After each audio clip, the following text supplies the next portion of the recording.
يا صباح او مساء الفل، عاملين ايه؟ مبسوطة جدا جدا جدا من تعليقاتكم على اخر فيديو، بجد شكرا. انتوا اللي ولاد اصول، وانتوا اللي ناس طيبين وناس كده يعني زي العسل. ربنا يخليكم ليا ومتحرمش منكم ابدا. بصوا، الفطار بقى بتاع اليوم ده كان ملوخية ورز وفراخ. وحمرت الفراخ، يعني سلقتها وحمرتها تمام. اليوم اللي قبله زي ما انتوا شفتوا كنت مكروتاهم، فاليوم ده بقى نعمل ايه؟ وجبة متكاملة. اليوم اللي بعده بكروتهم، اليوم اللي بعده يبقى وجبة متكاملة. في نفس الوقت مش مكلفة الموضوع، الفراخ عاملة النايب على القد، مش عاملة لكل واحد بقى ورك بقى وصدر، لأ. مقللة الكميات عشان برضو يحسوا كده بالفرق، لازم يحسوا بالفرق. ايه الفرق ما بين رمضان والايام العادية؟ لازم يحسوا بالفرق. وعاوزه اقول لكم الاكل بيفضل منه، بالرغم ان انا بعمل على القد او بعمل على قد الطبيعي بتاعنا، بس رمضان اكلتنا قليله. بصوا الملوخيه بتاعتي اللي انا مفرزاها، شايفين خضرها وجمالها. قلت بقى اعمل الرز، انا بحب الرز احط زيت واحط معلقه سمنه بلدي، بيدوا طعم كده مع بعض حلو قوي. نزلت بالشعريه بتاعتي والرز. اهم حاجه تغسلوا الرز كويس قوي، الرز بالذات بتاع الفتره دي، لان الرز بتاع الفتره دي مش معمول له مراحل معالجه كتير، ففي نسبه نشا كبيره قوي، فممكن يعجن معاكم. ايا كان جايبين الرز سايب او شركات، لازم تغسلوه كويس قوي. غسلته كده كذا غسله لغايه لما حسيت الميه كده نازله ايه، شبه شفافه. ابتديت خلاص ان انا استخدمه. وانا بحب ايه يعني الرز ادعكه كده بايدي، عارفين لما تقعدوا تدعكوه كده بايديكوا اكنكم بتغسلوه بايديكوا، انا بحب قوي الحركه دي. الشعريه هنا كانت هتخش كده تتلسع مني، لحقتها. بس الحمد لله عدت على خير. بصوا بقى، انا الرز بعمله بسقيه ميه، بس لو عندي شوربه زياده ومش محتاجاها، اللي هو يعني حبه صغيرين مش هيتفرزوا، فممكن اروح حطاهم في الرز. بيدوله برضو طعم، بس انا بحب الرز بالمية، مش بحبه بالشوربة. بس اكيد لما بنحط شوربة بنزود له طعم زيادة يعني. فكان عندي كوباية شوربة شايلاها من الشوربة بتاعة الفراخ، على اساس ايه، بعد ما حطيت شوية في الملوخية شلت دول على جنب عشان اشوف الملوخية بعد ما يعني اعمل لها التقلية بقى والكلام ده، وتغلي على النار، محتاجة شوية شوربة ولا كده القوام بتاعها حلو.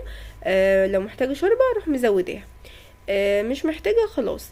فكان فاضل بقى الكوباية دي، رحت واخدة منها شوية حطيتهم على الرز. وبقيت اخدت منهم برضو شوية صغيرين قوي على الملوخية ما محتاجتش كتير يعني. عاوزة اقول لكم حاجة، اكلمكم في موضوع انا قلت لكم كده اختصارا اللي انا عملته، بس عشان اتكلم معاكم في موضوع برضو مهم. انا كلمتكم ازاي نعود ولادنا ان الدنيا على طول مش حلوة، ازاي ننظم بيتنا، ان حتى لو معانا فلوس لازم نمشي يوم كده ويوم كده. ولو جربتوا الموضوع ده انتوا نفسيا هترتاحوا وهتحسوا. عارفين الناس دلوقتي حاسة بعدم الامان ليه؟ لان هي خدت على مستوى معين ما تعودتش على الاقل منه، فخايفين. حاسين ايه ده، ازاي احنا ممكن ما يبقاش معانا فلوس، احنا ممكن امكانياتنا المادية ما تساعدناش ان احنا نعمل اللي احنا بنعمله دلوقتي. فالخوف والقلق ده سببه ان الناس ماشية على طول على وتيرة واحدة. معاهم فلوس، احنا ماشيين ان احنا معانا فلوس على طول، بنجيب اللي احنا عاوزينه على طول. ما بنحرمش ولادنا من اي حاجة. فخلاص هما خدوا على حاجة معينة، خايفين ينزلوا عنها، وده غلط. ففايدة ان انتوا تمشوا الدنيا شوية كده وشوية كده، ان انتوا في اي ظرف هتتأقلموا معاه، مش قلقانين. وحتة الرضا والله العظيم بتفرق جدا، ان انتي تكوني راضية من جوه بأيا كان الامكانيات المادية اللي معاكي ايه، وهتمشي الدنيا بيها. حتى لو كانت ابسط من البساطة، انتي راضية ومقتنعة ان انتي هتقدري تمشي الدنيا بإذن الله. انتي هتكوني مرتاحة، ما عندكيش القلق والتوتر اللي موجود عند اغلب الناس الفترة دي. انتي واثقة في نفسك. انا اقدر اعمل ده، اكيد ربنا هيعينك، وده طبعا باذن ربنا، بس انا اقدر اعمل ده، انا اتدربت عليه طول حياتي، او على الاقل فترة، فانا اقدر امشي الدنيا بالقليل واقدر امشي الدنيا بالكتير. فحاولوا ان انتوا تعملوا الموضوع ده، هيفيدكم والله في جوانب كتيرة قوي قوي من حياتكم. واللي مش فاهم انا بتكلم في ايه يشوف الفيديو اللي قبل ده. النقطة التانية اللي انا عاوزة اكلمكم فيها، طبعا احنا شايفين السفر والعزومات والكمية الاصناف الكبيرة اللي بتتعمل في الفيديوهات لاغلب اليوتيوبر. كل واحد حر يقدم المحتوى اللي هو عاوزه. مش هنقدر نحجر على حد يقدم ايه. ممكن هما شايفين ان الاكل ده بيتاكل واحنا مبسوطين كده، مش هنقدر نجبر الناس على حاجة هي بالنسبة لنا مختلفة. اللي انا عاوزة اقوله لكم بس ان اي حد قاعد على الانترنت هو من حقه يختار يشوف ايه وما يشوفش ايه. هو اللي بيدوس على الفيديو، هو اللي بيشغله. فانت من حقك تتفرجي على الفيديو اللي انت عاوزاه، والفيديو اللي انت مش عاوزاه ما تتفرجيش عليه. انت شايفة ان المناظر دي بتضايقك وبتحسسك بالعجز، وان انت مش قادرة تعملي ده لولادك، او ان انت نفسك في حاجة زي كده ومش قادرة تعمليها، ما تتفرجيش. ده ابسط حاجة. ولا ينفع نخش نكتب لهم كومنتس يعني مش حلوة وننتقدهم، ولا ينفع نحجر عليهم ونخليهم يعملوا محتوى على مزاجنا. كل واحد من حقه يعمل المحتوى اللي هو عاوزه. انا لما جيت عملت الفكرة بتاعت ازاي يعني نعمل وجبات في رمضان وتكون غير مكلفة وكده من السنة اللي فاتت. ده مش ان انا كنت اول مرة اعملها، انا طول حياتي وانا متجوزة بعمل الموضوع ده. بس لما لقيت الموضوع ابتدى يزيد والولايم ابتدت تزيد والاصناف بقت كتيرة قوي وكده، قلت ممكن ناس تتأثر، فزي ما بيشوفوا ده يشوفوا ده. فانا حبيت ان انا اظهر ده عشان انتوا برضو تعرفوا ان الدنيا كلها مش ماشية اصناف كتير وغالية وكده، لا، في ناس برضو ماشية بنظام تاني. فلما جيت وريتهولكوا في ناس السنه اللي فاتت جربوها وبعتولي ساعتها على الانستجرام وكانوا مبسوطين، فرق جدا معاهم في الميزانيه. وبعد كده لما جيت اتكلمت مع كذا حد قلت لهم يعني بغض النظر عن الميزانيه هيفرق معاكم في حاجات تانية كتيره جدا، وانا كلمتكم فيها المره اللي فاتت. فنحاول ان احنا نتغاضى عن الحاجات اللي مش عاجبانا على السوشيال ميديا عموما، ما نتفرجش عليها. وفي بقى يعني جزئية كده من الناس يقولك ايه، نراعي شعور الناس، نراعي ان في ناس ظروفها المادية مش مساعدة. لا، مع احترامي ليهم، ربنا خلقنا طبقات. ربنا خلقنا حد معاه ويقدر يعمل، وحد معهوش وما يقدرش يعمل.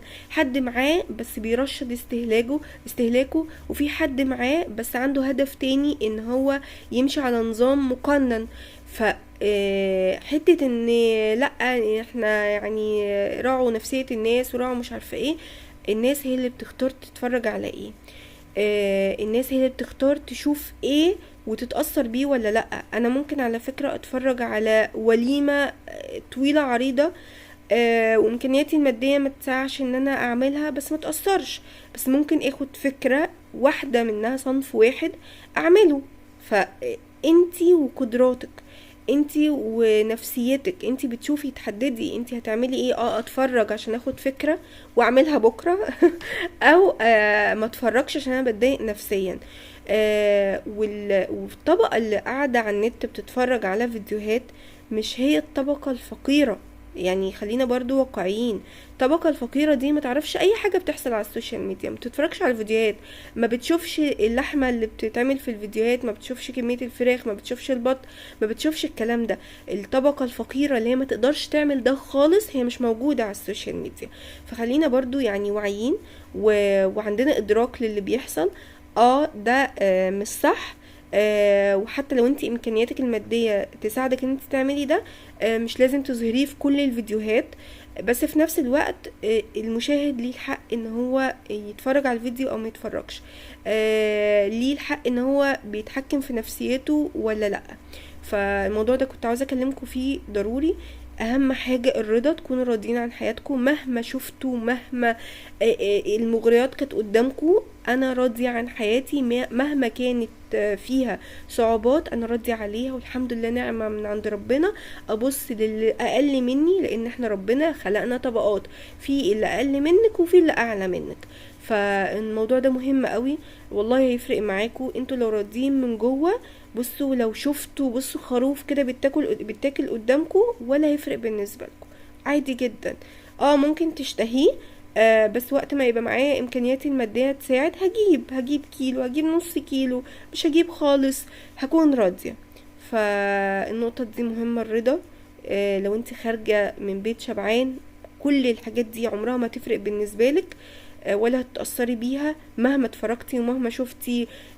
عارفين كده لما بيبقى في حد شبعان من بيت اهله ويجي يبقى في عزومة، والعزومة دي معمول فيها أصناف كتير قوي، هو ما كانش يعني يقدر يعملها في الفترة اللي هو فيها، عمره ما هياكل وهو بشراهة، هياكل برضو وهو كده مكسوف وخجول، ولا شكرا الحمد لله انا شبعت، لا مش عارفه ايه، لان هو شبعان.